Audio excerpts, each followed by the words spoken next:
एक समय जब भीम ने हनुमान जी से पूछा, भैया मकराले समुद्र को लांघते समय आपने जो अनुपम रूप धारण किया था उसका दर्शन करने की मुझे बड़ी इच्छा हो रही है। इस पर हनुमान जी कहते हैं कि तुम उस स्वरूप को देख नहीं सकते, कोई दूसरा मनुष्य भी उसे नहीं देख सकता। सतयुग का समय दूसरा था तथा त्रेता और द्वापर का दूसरा ही है। ये काल सभी वस्तुओं को नष्ट करने वाला है। अब मेरा वह रूप है ही नहीं। पृथ्वी, नदी, वृक्ष, पर्वत, सिद्ध, देवता तथा महर्षि ये सभी काल का अनुसरण करते हैं। प्रत्येक युग के अनुसार सभी वस्तुओं के शरीर, बल और प्रभाव में न्यूनाधिकता होती रहती है।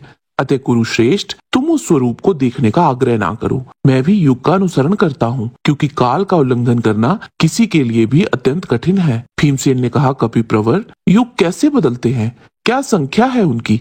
तथा युगों के साथ क्यों बदल जाते हैं मनुष्य? आप प्रत्येक युग में जो आचार, धर्म, अर्थ तथा काम के तत्व, कर्म, उन कर्मों की शक्ति तथा उत्पत्ति और विनाश आदि भाव होते हैं, उनका वर्णन कीजिए। हनुमान जी ने क्या उत्तर दिया उसे जानने से पहले इसी विषय में बहुत ही महत्वपूर्ण जानकारी लिंग पुराण अध्याय 40 में भी है। इसमें महामुनि चिराद देवेश इंद्र को पूछते हैं, हे भगवान, ब्रह्मा जी ने युग धर्म को क्यों और किस प्रकार कल्पित किया था? आप इस विषय में सब कुछ मुझ शरणागत को बताने की कृपा करें।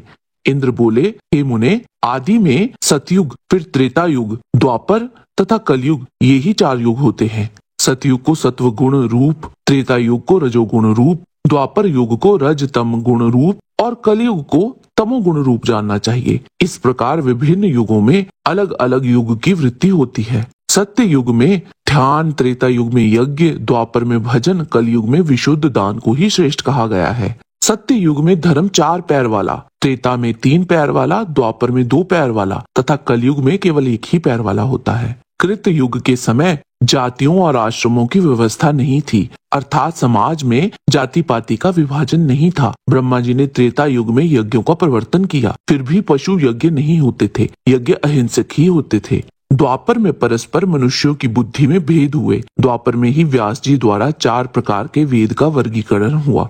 वेद त्रेता में एक था, उसको 4 अनुभागों में किया गया। इतिहास और पुराण के गौरव से समय अनुसार रखे गए। वे परस्पर भिन्न हैं और उनकी गिनती 18 है। मनु, अत्रि, हरित, उष्णा, अंगिरा, बृहस्पति, पराशर, व्यास, शंख, दक्ष, गौतम तथा वशिष्ठ आदि बहुत से ऋषियों के द्वारा स्मृतियां रची गई। कृतयुग अर्थात सतयुग में धर्म रहता है, वह त्रेता में ये कार्य करता है। द्वापर धीरे धीरे व्याकुल होकर कलयुग में नष्ट हो जाता है। युगों के सभी भेद को हनुमान जी ने बड़े ही विस्तार से महाभारत के वन पर्व अध्याय 49 में भीमसेन से कहा था। हनुमान जी बोले, तात, सबसे पहला कृत्य युग है, उसमें सनातन धर्म की पूर्ण स्थिति रहती है। उसका कृतयुग नाम इसीलिए पड़ा है कि उस उत्तम युग के लोग अपना सब कर्तव्य कर्म संपन्न ही कर लेते थे। उनके लिए कुछ करना शेष नहीं रहता था। उस समय धर्म का ह्रास नहीं होता था। ऋक्, साम और यजुर्वेद के मंत्र वर्णों का पृथक पृथक विभाग नहीं था। उस समय चिंतन करने मात्र से सबको अभीष्ट फल की प्राप्ति हो जाती थी। उस युग में बीमारी नहीं होती थी, इंद्रियों में भी क्षीणता नहीं आने पड़ती थी। कोई किसी के गुणों में दोष दर्शन नहीं करता था, ना किसी में घमंड था, ना ही कोई अन्य विकार ही पैदा होता था। उस समय योगियों के परम आश्रम और संपूर्ण भूतों की अंतरात्मा पर ब्रह्म स्वरूप भगवान नारायण का वर्ण शुक्ल था। उस समय पर ब्रह्म ही सबके एकमात्र आश्रय थे। उन्हीं की प्राप्ति के लिए सदाचार का पालन किया जाता था। सब लोग एक ही सनातन धर्म के अनुयायी थे। सतयुग में 4 वर्णों का ये सनातन धर्म 4 चरणों से संपन्न संपूर्ण रूप से विद्यमान था। अब त्रेता का वर्णन सुनो, जिसमें यज्ञ कर्म का आरंभ होता है। उस समय धर्म के एक चरण का ह्रास हो जाता है और भगवान अच्युत का स्वरूप लाल वर्ण का हो जाता है। लोग सत्य में तत्पर रहते हैं, शास्त्रोक्त यज्ञ क्रिया तथा धर्म के पालन में परायण रहते हैं। त्रेता युग में यज्ञ, धर्म और नाना प्रकार के सत्कर्म आरंभ होते हैं। त्रेता युग के मनुष्य तप और दान में तत्पर रहकर अपने धर्म से कभी विचलित नहीं होते थे। सभी स्वधर्म प्रायण तथा क्रियावान थे। द्वापर में हमारे धर्म के 2 ही चरण रह जाते हैं। इस समय भगवान विष्णु का स्वरूप पीले वर्ण का हो जाता है और वेद 4 भागों में बंट जाता है। उस समय कुछ द्विज 4 वेदों के ज्ञाता, कुछ 3 वेदों के विद्वान, कुछ 2 ही वेदों के जानकार, कुछ 1 ही वेद के पंडित और कुछ वेद की ऋचाओं के ज्ञान से सर्वथा शून्य होते हैं। द्वापर में संपूर्ण एक वेद का भी ज्ञान न होने से वेद के बहुत से विभाग कर लिए जाते हैं। सत्य के भ्रष्ट हो जाने के कारण द्वापर के लोगों में अनेक प्रकार के रोग उत्पन्न हो जाते हैं।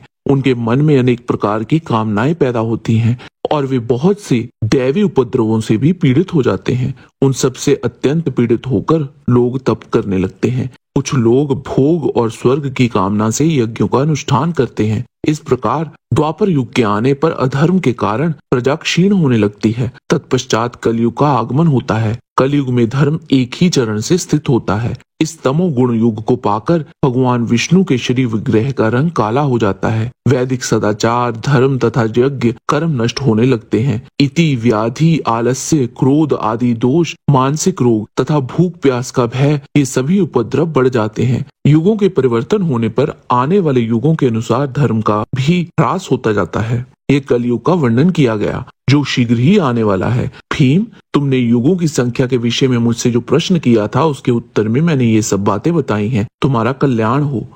लिंग पुराण में शिलाद जी देवराज इंद्र से कलयुग के बारे में पूछते हैं तो इंद्रदेव उन्हें कलयुग के धर्मों का वर्णन, धर्माचरण का महत्व फल एवं कलयुग के अंत में पुनः सतयुग की प्रवृत्ति कैसे और क्यों होगी इस विषय में बताते हुए कहते हैं, कलयुग में तमोगुण से व्याकुल इंद्रियों वाले मनुष्य माया रचेंगे, दूसरों का दोष देखेंगे तथा तपस्वियों का वध करेंगे। लोग वेदों की प्रामाणिकता स्वीकार नहीं करेंगे तथा अधर्म का आचरण करेंगे। ब्राह्मणों के दूषित यज्ञ, दूषित पठन, दूषित आचार तथा दूषित शास्त्रों से सेवन रूपी कर्म दोष से प्रजाओं में भय उत्पन्न होगा। द्विजाति गण ना तो वेदों का अध्ययन करेंगे और ना ही यज्ञ अनुष्ठान करेंगे। शूद्र लोग ब्राह्मणों का आचरण करेंगे तथा ब्राह्मण शूद्रों का आचरण करेंगे। चोर लोग राजाओं के तुल्य व्यवहार करेंगे और राजा लोग चोरों जैसा व्यवहार करेंगे।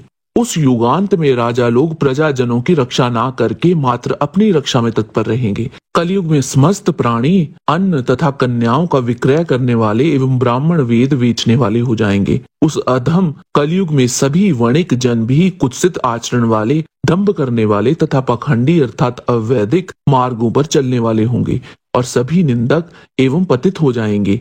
ये सब युगांत कलयुग का लक्षण है। कलयुग को प्राप्त कर प्रजाओं की आयु, बल, रूप आदि का क्षय होगा। उस समय अल्पकाल के धर्माचरण से ही मनुष्य सिद्धि को प्राप्त होंगे। त्रेता में वर्ष भर तथा द्वापर में मास भर धर्माचरण करने से जिस फल का प्राप्त होना बताया गया है, ज्ञानवान व्यक्ति कलयुग में वही फल यथाशक्ति एक दिन धर्माचरण करके प्राप्त कर लेगा। बुढ़ापा, रोग तथा क्षुधा से पीड़ित लोगों के मन में उस दुख से निर्वेद उत्पन्न होगा। पुनः उस निर्वेद से साम्य अवस्था वाली विचारणा, विचारणा से बोध और अंत में उस बोध से धर्माचरण के प्रति प्रवृत्ति जागृत होगी। कलयुग की बची हुई वे प्रजाएं शांति युक्त हो जाएंगी। इसके बाद उन प्रजाओं का चित्त सम्मोहन करके एक दिन रात में ही कलयुग प्रवर्तित हो जाएगा और इस प्रकार काल धर्म के अनुसार कलयुग को दबाकर सत्ययुग प्रवृत्त हो जाएगा। जय श्री कृष्ण।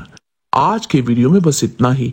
आशा करते हैं कि आपको हमारा ये वीडियो पसंद आया होगा। कृपया इसे लाइक और शेयर अवश्य करें। किसी भी प्रकार की त्रुटि के लिए आप सबसे क्षमा याचना करते हुए आपसे निवेदन है कि प्रेम पूर्वक परम पिता परमात्मा को मन में धारण करें और बोले, वैदिक सनातन धर्म की सदा ही जय।